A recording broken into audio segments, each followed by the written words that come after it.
Kila mwalimu anatakiwa kuwa mwalimu wa neno la utakatifu, sio vinginevyo. Sio kuwapa watu matumaini ya uongo.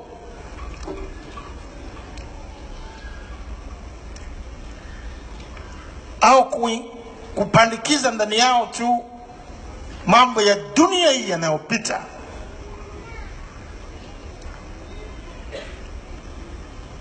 Mafanikio ya kupata magari, mafanikio ya kupata majumba, mafanikio ya kupata vitu vinavyopita.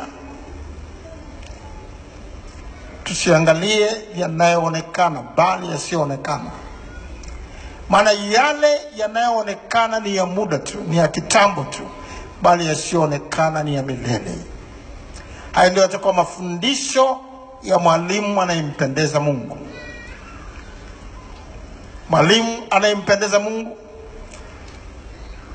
atawafundisha wadogo hawa wamwaminio Yesu kwamba imetupasa kuingia katika ufalme wa Mungu kwa njia ya dhiki nyingi. Hata kama kuna dhiki, bado tutaendelea na wokovu. Tunatakiwa kuwa uaminifu hata ikibidi kufa, na hapa tutapata ile taji ya uzima.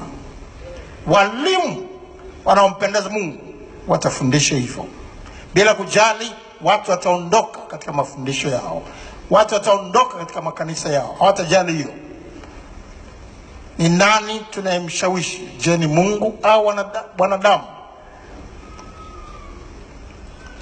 Kama tunatafuta kuwashawishi wanadamu, sio Mungu, basi tumeacha kuwa watumwa wa Kristo. Lakini kama kweli ni watumwa wa Kristo, hatuna kumpendeza duniani wala mbinguni ila mmoja tu, yeye aliyetuita katika utumishi wake.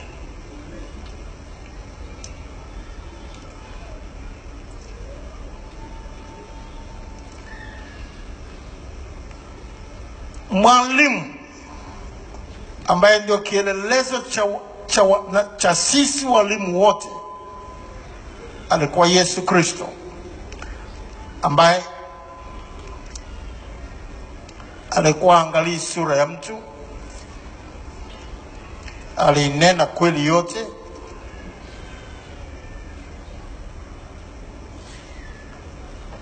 walimjua hivyo. Katika Mathayo sura ile 22, Mathayo sura ile 22 mstari wa 16, Mathayo 22 mstari wa 16, wakatuma kwake wanafunzi wao pamoja na Maherodi. Wakatuma kwake wanafunzi wao pamoja na Maherodi, wakasema, mwalimu, twajua ya kuwa wewe mtu wa kweli. Mwalimu atakuwa na sifa hiyo. Wakatuma kwake wanafunzi wao pamoja na Maherodi, wakasema, mwalimu, twajua kuwa wewe mtu wa kweli na njia ya Mungu waifundisha katika kweli, wala hujali cheo cha mtu wa yeyote, kwa maana utazami sura za watu. Huyo ndio mwalimu. Na kama wewe unafuata kielelezo cha mwalimu wetu Yesu Kristo, utakuwa hivyo. Utawaambia watu iliyo kweli, ukijua kwamba hatuwafanyi watu wakae katika mafundisho tunayowafundisha kwa akili zetu. Lakini huyu Roho Mtakatifu, Bwana wa mavuno, aliyetuita sisi, aliyetupa wito wa kuvuna mavuno katika shamba lake, huyo ndiye mwenye kazi ya kuwaongoza watu tunawafundisha na kuwatia katika kweli yote tunayoifundisha. Sio wewe, sio sisi. Kazi yetu sisi ni kufundisha kweli na kujua yule Roho Mtakatifu ndiye atawatia watu katika hiyo kweli.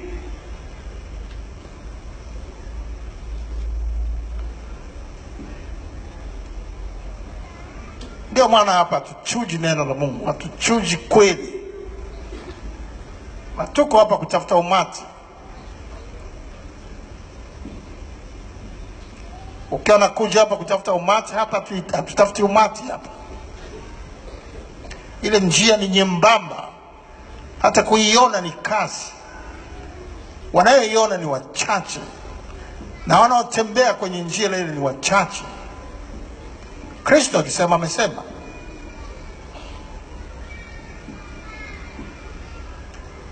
umati unatoka wapi? Walikuwepo watu wanakanyagana, wanafuata tu mikate wakati wa Yesu, wanafuata tu miujiza wakati wa Yesu.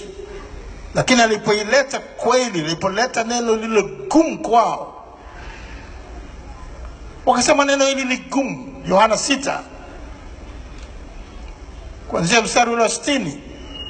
Neno hili ni gumu. Ni nani aweze kulisikia? Ni nani aweze kulitenda?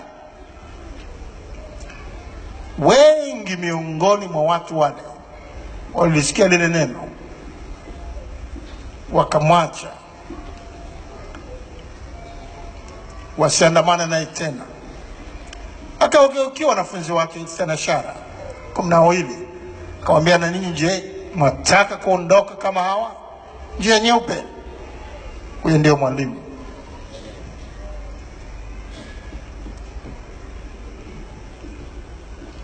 Huyo ndio mwalimu.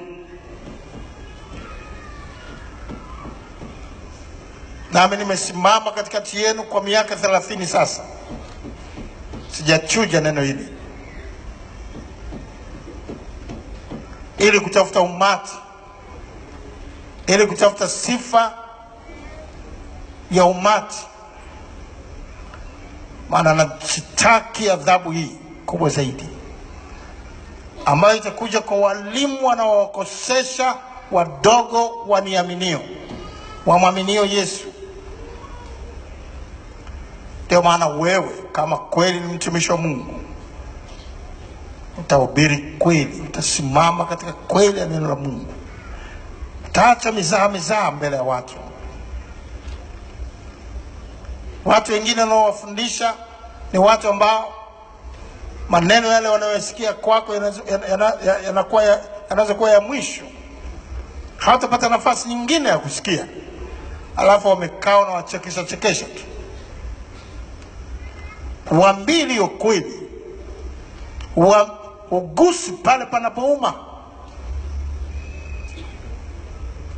Ugusi kwa habari ya uchafu wao na ole wao kama wanakaa katika uchafu. Siku ile inakuja, na inakuja haraka. Utaingia katika daraja hili la 3 la hukumu. Ndio maana nasema tusio walimu wengi. Usifundishi kile usichokijua. Wako watu wengine ambao wanataka tu kufundisha, wanaona sifa kufundisha. Wanachukua tu maneno wakipata somo moja, wamelisikia somo fulani la Kakobe hapa, wanachukua maneno 2 matatu hapo, wanataka kwenda kufundisha kwenye faraga fulani, ili waonekane ni walimu wa kipekee sana kwa somo hili moja waliokota mahali. Acha kupenda kufundisha. Kaa chini ujifunze. Maandiko yanasema wanapenda kuwa walimu wa sheria, huku hawajayafahamu yale wayanenayo kwa uthabiti. Timotheo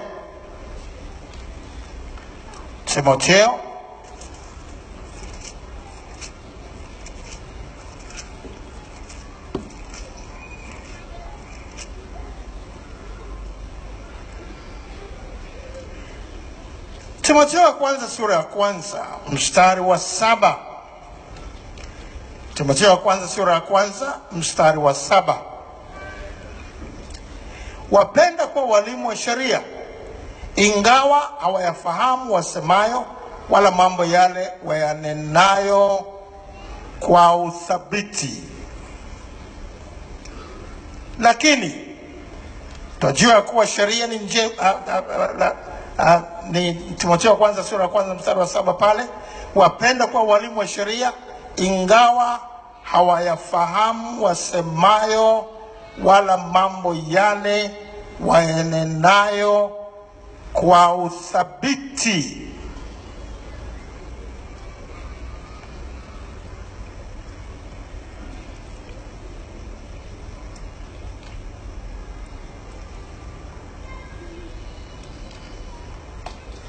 Hawajui yale wayanenayo kwa uthabiti. Hawajui yale wayanenayo kwa uthabiti.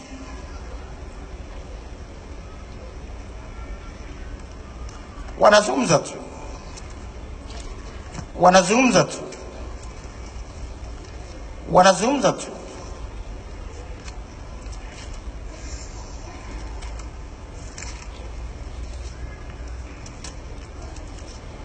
Wanafundisha ili mradi waonekane ni walimu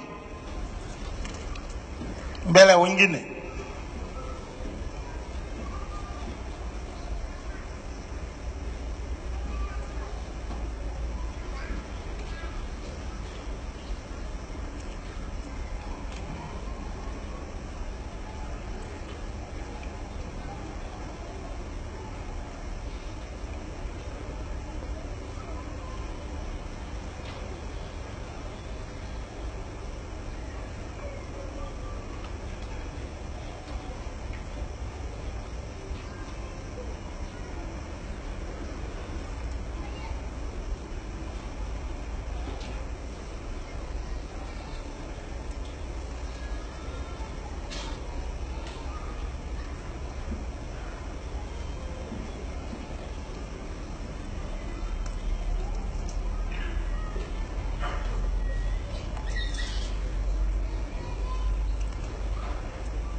Lile neno halijahakikishwa ndani yao. Za mwalimu wetu Yesu Kristo sio tu alifundisha, lakini kabla ya kufundisha alifanya lile analofundisha. Katika Matendo ya Mitume sura ya 1 mstari wa 1, Matendo ya Mitume sura ya 1 mstari wa 1, Matendo 1:1, Matendo 1:1. Kitabu kile cha kwanza nalikiandika Theophilo, katika habari ya mambo yote aliyoanza Yesu kufanya na kufundisha. Yesu hakuwa anafundisha tu, alianza kwanza kufanya analofundisha, alafu ndio akafundisha. Hii ndio sifa ya mwalimu. Sio kama wewe unafundisha tu wakati uyafanyi. Unafundisha utakatifu usio uishi wewe mwenyewe. Unafundisha uaminifu wakati wewe mwenyewe hujui uaminifu ni nini.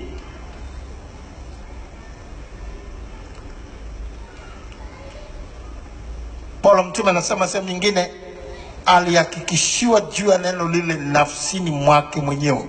Akasema I'm fully persuaded. Liamini lile neno, sio kwa juu, lilihakikishwa ndani yake.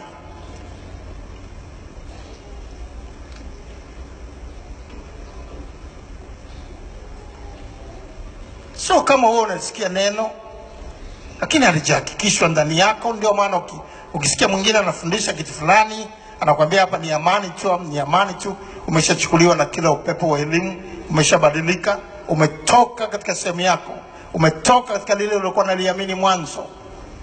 Paulo mtume hakuwa hivyo. Yesu Kristo hakuwa hivyo.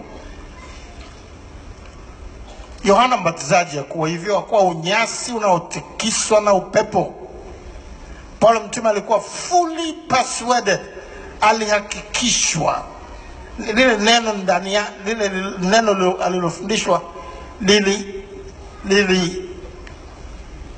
lilikuwa limehakikishwa ndani yake kwamba hivyo ndivyo lilivyo. sio vinginevyo.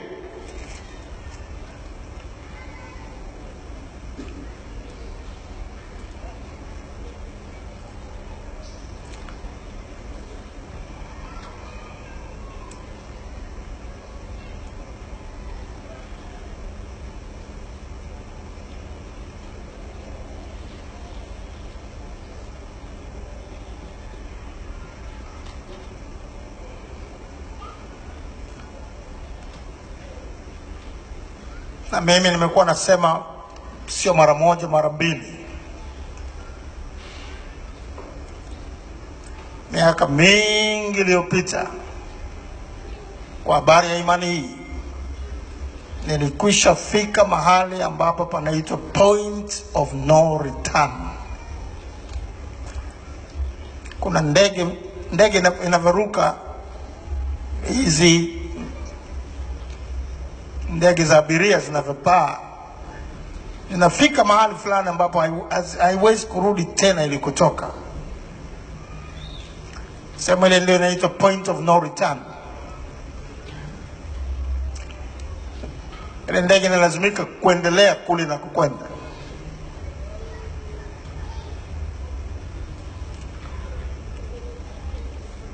Na huko nilikishafika miaka mingi iliyopita, nimehakikishiwa ili neno na lihubiri kwa sababu limehakikishwa ndani yangu.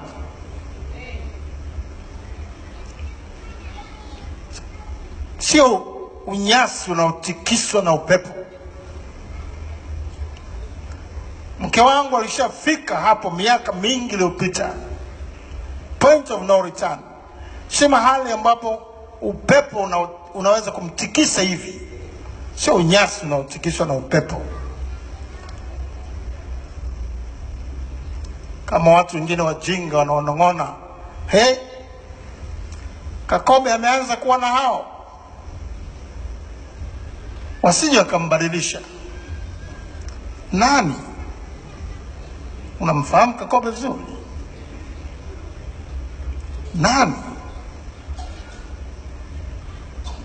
Labda mke wake unaweza kumbadilisha. Nani? Huyu? Sho. Hujamfahamu. Huyu ni mwanamke wa shoka.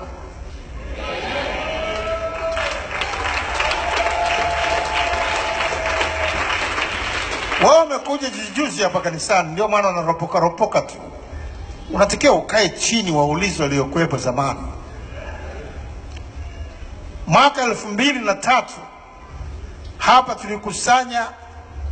tulikusanya watumishi wa Mungu kutoka madhehebu 262 ya Kipentekoste toka kote nchini. Mwaka 2003. Miaka 16 imepita.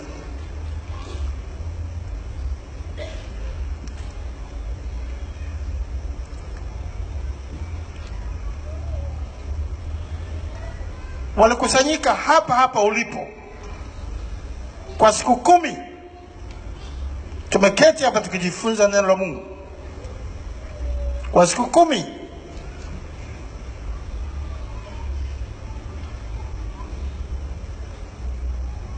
Tangu mapema asubuhi mpaka giza usiku, tukila pamoja.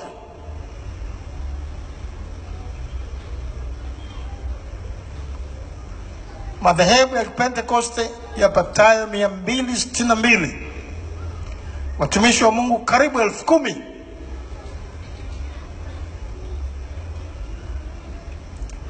Kulikuwa na mahema mengi kule nje. Wakati ule kulikuwa na eneo kubwa kabla barabara hiyo haijapanuliwa hivyo. Na watu walikuwepo nyakati hizo, wanakumbuka walimu kutoka kila kona walikuwepo hapa. Miongoni mwa wahubiri waliokuwepo hapa alisimama kwenye madhabahu hii niliyopo.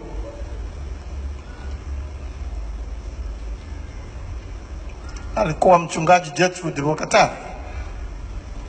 Wala tuliokuwepo miaka ile tunakumbuka. Amen. Tunakumbuka. Amen. Na watu wanafikiri ni mambo yameanza leo. Nafikiri ni mambo yameanza leo. Je, tulibadilishwa wakati ule? Tulibadilishwa wakati ule. Ndio maana ukija siku za karibuni, tulia chini kwanza. Kaa chini ujifunze kwa waliokutangulia. Acha kuleta mdomo. Hapa wako watu ambao wamefika point of no return. Hatubadilishwi na upepo wa elimu.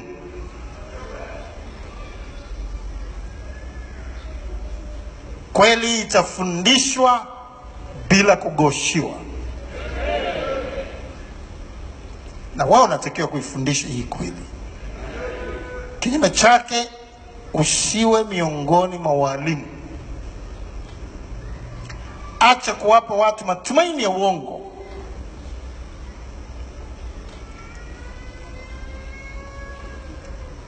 Ifundishe iliyo kweli. Uwe tayari kugharimika. Uwe tayari hata kubaki peke yako.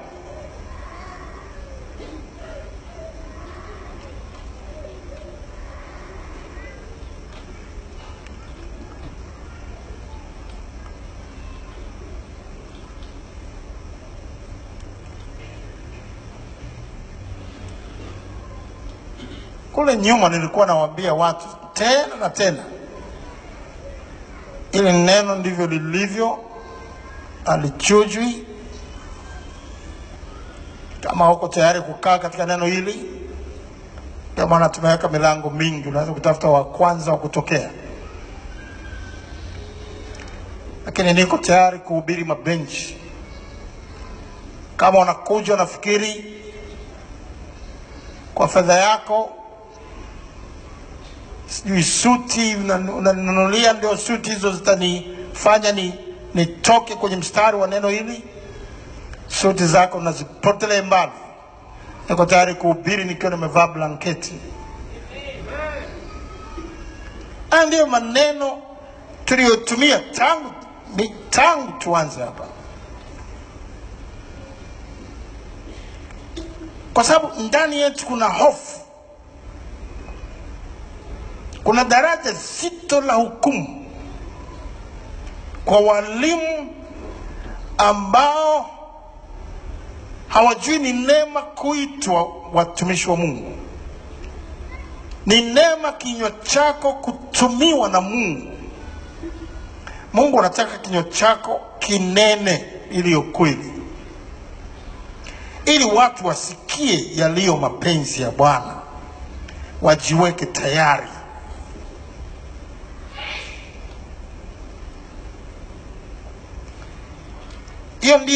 Hilo ndilo daraja la tatu la hukumu.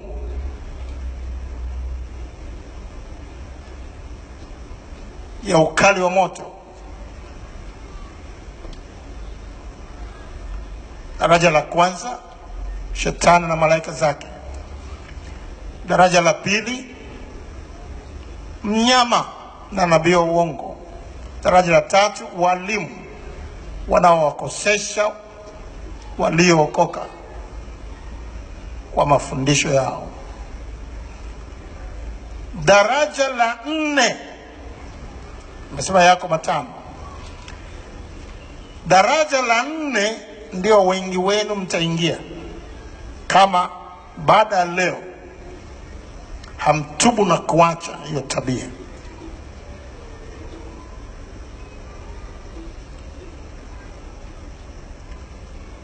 Daraja la nne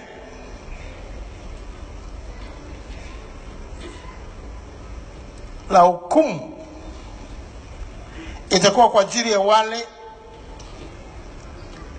walioyajua mapenzi ya Bwana. Wale walioyajua mapenzi ya Bwana wao, lakini hawakujiweka tayari.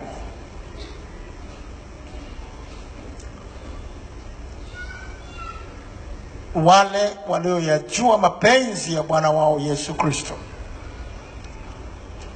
lakini hawakujiweka tayari. waliendelea tu kuishi wapendavyo, kama vile hawajasikia lile neno, kama vile hawajajua mapenzi ya Mungu, kwamba wamechaguliwa ili wazae matunda na matunda yale yapate kukaa. Hawa ndio wanatajwa pale tuliposoma katika Luka sura ya 12 mstari 47, watapigwa sana yote yule aliyejua mapenzi ya Bwana wake na asijiweke tayari, atapigwa sana. Ndio adhabu hii, ndio daraja la 4 la ukali wa moto.